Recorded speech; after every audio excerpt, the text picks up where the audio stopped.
येळी परिसरामध्ये एका गतिमंद मुलीवर एका 60 वर्षीय ज्येष्ठाने अत्याचार केल्याची घटना समोर आली असून जेजूर पोलीस ठाण्यात पोक्सो अंतर्गत गुन्हा दाखल जेजुरी करण्यात आला पोलीस आहे. स्टेशन हद्दीत काल दिनांक 11 ऑगस्ट रोजी दुपारी एका अल्पवयीन मुलीवर शेजारील राहणारे 60 वर्षीय इस्माने अत्याचार केल्याची घटना घडली.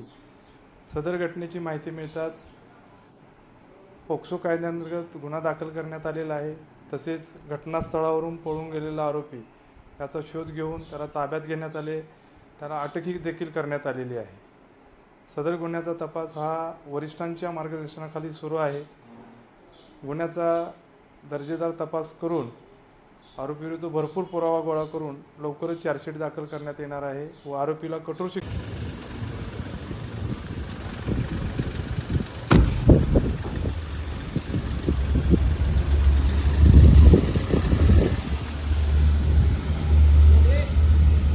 मी पीडितेची आई. माझी मुलगी 10 वर्षांची आहे. ती जरा मतिमंद आहे आणि तिच्यासोबत हे कृत्य घडलं. तो नराधम आमच्या घराच्या समोरच राहतो. त्याच्या घरी ही रोज आमची मुलगी म्हणजे त्याची लहान मुलं नातवंड त्याची लहान लहान आहेत, तर ही आमची मुलगी त्या मुलांसोबत खेळण्यासाठी रोज जात होती.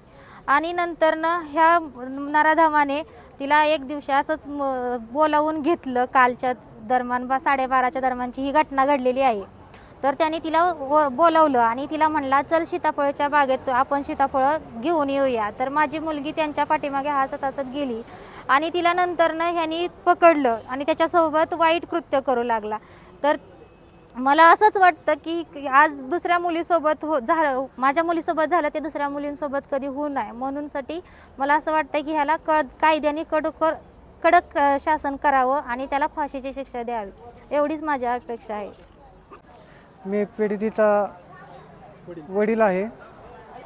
मी कामावरून घरी आला असता माझ्या भाऊजाई यांनी मला सांगितलं की पाठीमागे सीताफळीच्या बागेमध्ये आपल्या मुलीवर असं दुष्कर्म घडले आणि आपल्या समोरच्या माणसाने ते केले.